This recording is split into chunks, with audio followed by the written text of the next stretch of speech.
এবার দেখি ঝিলিক কি করে। ঝিলিকের সাথে প্রতিমা মুখার্জির একটা সম্পর্ক আছে। এবার জানতে হবে কি সম্পর্ক সেটা। কি সম্পর্ক?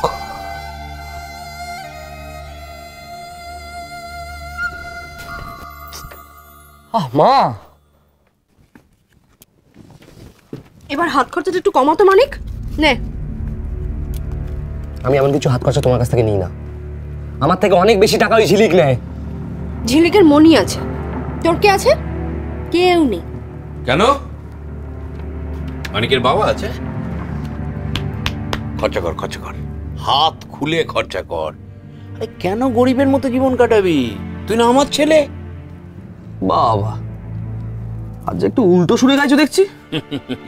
গাইছি, তার কারণ গঙ্গা উল্টো পথে বইছে। কি বলতে চাইছো বলো তো? রানী, আরো একটা সুযোগ আমাদের সামনে এসছে। কিছু জানতে পারলে? না, জানতে পারিনি, তবে মালাতে আরেকটা ফুল যোগ হয়েছে। ফুল? ঝিলিক হরিশঙ্কর মুখার্জির বাড়ি বেশি দাম দিয়ে কিনতে চাইছে। এটা একটা ফুল।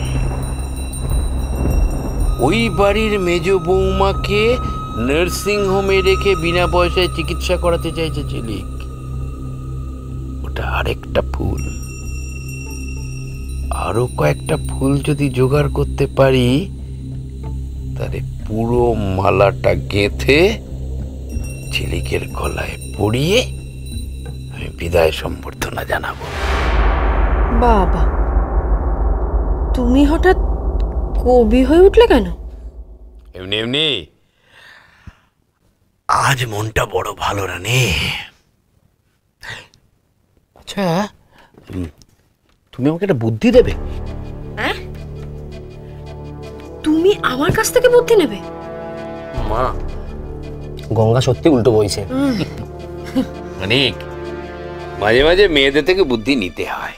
তুমি নাও, আমার লাগবে না। আমি এখন বেরোচ্ছি। এই, কোথাও যাবি না, তুই দাঁড়া। ওরে, মাঝে মাঝে ছোটদের থেকেও বুদ্ধি নিতে হবে। তোর থেকে আমি বুদ্ধি নেবো, তুই দাঁড়া।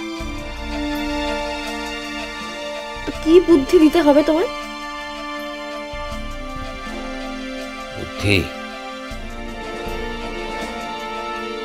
তার আগে যে একটা গল্প আছে রানী।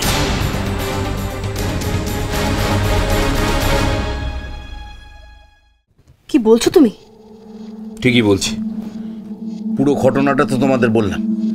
এখন তোমরা ভেবেচিন্তে বলো এই মুখার্জিদের সাথে ঝিলিকের কোনো সম্পর্ক আছে কিনা। তাহলে তোমরা আমাকে আটকাচ্ছ কেন? গুলি দিচ্ছ না তো? তোদের ছাড়া কি বাড়ির লোককে বলবো? তোকে বললাম, তোর মাকে বললাম। একটু ভেবেচিন্তে বলো না, মানে ঝিলিক কেন এইসব কাণ্ড করছে? না না, আমরা এতদিন কি জানতাম যে ঝিলিকের এই শহরে কেউ নেই, কোনো আত্মীয় স্বজন নেই, তাই তো? আমার মাথায় কিছু আসছে না, জানো তো। দুধ চাই, আমারও তো মাথায় কিছু আসছে না। তবে কোথাও তো একটা অঙ্ক নিশ্চয়ই আছে, মেলাতে পারছি না। রানী, আমার কাছে দুটো রাস্তা আছে। একটা হতে পারে যে আমরা ওয়েট করলাম, ঝিলিক কি করে না করে সমস্ত জেনে পুরো ইনফরমেশন নিয়ে আমরা দিদির কাছে গিয়ে পড়লাম। আরেকটা হতে পারে এখন ঝিলিক যা যা করছে সেগুলো গিয়ে দিদির কাছে বলা। এখন তুমি বলো যে কোনটা ঠিক হবে। মামা, বাড়িতে একটা ফোন করব? কেন? না, ওই ঝিলম সিং এলেন কিনা। মানে এলে তো ওরাই তোকে ফোন করবে। তোকে ফোন আছে না? হ্যাঁ, তা আছে। তার নম্বর কেউ জানে? হ্যাঁ, বিল্টু জানে। থাক, একবারই ফোন করার কোনো দরকার নেই। একবারই ফোন করবি, তারপর তোর মামি জানতে চাইবে প্রতিমা কেমন আছে, তোর কি অবস্থা। এখানকার অবস্থা জানতে পারলে তো। মামা, মামা প্লিজ তুমি চুপ করো। মেজদা এরকম করছে, আমার কি ভালো লাগছে তুমি বলো?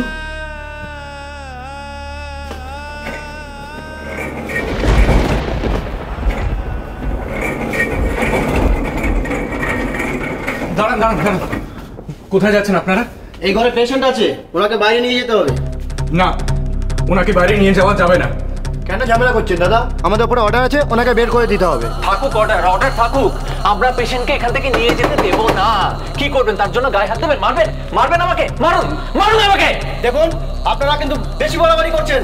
আমরা কিন্তু থানা খবর দিতে বাধ্য হবো। যা খুশি তাই করুন, কিন্তু আমরা আমাদের পেশেন্টকে এখান থেকে নিয়ে যেতে দেবো না। ব্যাস। নিয়ে যেতে দেবেন না? না দেবো না। সিকিউরিটিকে ডাকতো, যা টাকা নিয়ে আয়। ডাকুন। কি অদ্ভুত ব্যাপার, আমি বুঝতে পারছি না। মনীষ, না না বাবা, শোনো, এদিকে এসো, এদিকে এসো, এদিকে। এখানে রাগারাগি করে লাভ নেই, মাথা গরম করছো কেন? এরা অনেক কিছু করতে পারে, আর তাছাড়া এখানে জোর করে পেশেন্টকে ফেলে রাখাটাও তো বেআইনি। আরে হোক বেআইনি, আমি কোনো আইন ফাইন মানতে পারবো না। আর আজকে এক্ষেত্রে আমি কোনো আইন মানবো না বাবা। হ্যাঁ, তুমি নিজে আইনের লোক হয়ে আইন মানবে না, মানবো না। এই যে ভগবান, ভগবানের আদালতে তো একটা আইন আছে। সে এতদিন কোন আইনটা মেনেছে যে আজকে আমি আইন মানবো? মামা তুমি প্লিজ এক জায়গায় বসো। আমরা মেজ বৌদিকে এখান থেকে কোথাও নিয়ে যেতে দেবো না। ব্যাস। ওরে, এখানে জেদ করে কোনো লাভ হবে না দীপু।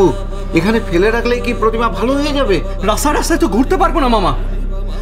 2 ঘন্টার সময়ের মধ্যে অর্ধেক সময় তো পেরিয়ে গেছে, আর কিছুক্ষণের মধ্যেই টাকাটা পেলে আমরা দিয়ে দেবো। কে কে ঝামেলা করছে? কেউ কোনো ঝামেলা টামেলা কিচ্ছু করেনি। আমরা শুধু বলেছি পেশেন্টকে এখান থেকে নিয়ে যেতে পারবে না। আমাদের উপরে যা অর্ডার আছে আমাদের তাই করতে হবে। শুনুন, আরে কি আপনি গায়ে হাত দিচ্ছেন কেন? এই তোমরা ভিতরে যাও, ভিতরে যাও। না না, ভিতরে যাও মানে কি? কিছুতেই যেতে দেবো না। আপনারা কি ভুলে যাচ্ছেন? এটা একটা নার্সিং হোম। আপনারা ভুলে গেছেন, আমাদের করার কিছু নেই। এই কি করছো তোমরা এগুলো? কি করছো? কি করছো তোমরা এখানে? যাও এখান থেকে, যাও।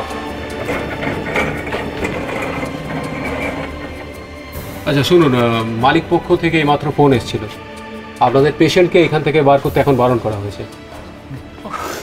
কিন্তু অপারেশন, ওই ব্যাপারে কিন্তু কিছু করা যাবে না। যতক্ষণ টাকা না জমা হচ্ছে অপারেশন কিন্তু হবে। এনিওয়ে, আপনারা তো যতটুকু সময় চেয়েছিলেন ততটুকু পেলেন। দেখুন শুনুন, আমার একটা রিকোয়েস্ট আছে। এমার্জেন্সিতে যদি রাখতে নাও পারেন তাহলে একটা জেনারেল ওয়ার্ডে কোথাও। দেখুন, আমাকে ঠিক যতটুকু বলা হয়েছে আমি কিন্তু ততটুকুই করতে পারবো। আমি জানি না হঠাৎ করে ওনাদের ডিসিশন কেন চেঞ্জ হয়ে গেল। এনিও, তাতে আপনাদের একটু হলেও তো লাভ হলো। যা চেয়েছিলেন তাই তো পেলেন। যাই হোক, তবে এর থেকে বেশি কিছু কিন্তু আমাদের পক্ষে করা সম্ভব। ডক্টর সেন, আমি আপনাকে অনেক অনেক ধন্যবাদ। ধন্যবাদটা আমাকে নয়, পারলে মালিক পক্ষকে জানাবেন।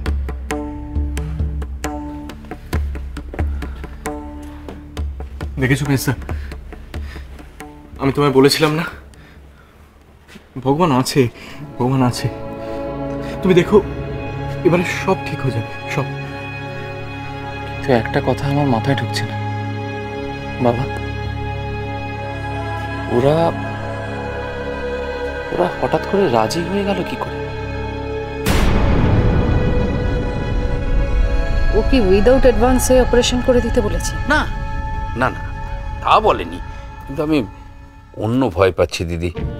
মানে এই সময়ের মধ্যে যদি কিছু ঘটে যায় তাহলে পুরো দায়িত্বটা তো আমাদের ঘাড়ে এসে পড়বে, তাই না? তারপর প্রেস, ভাঙচুর, ওই হট্টগোল।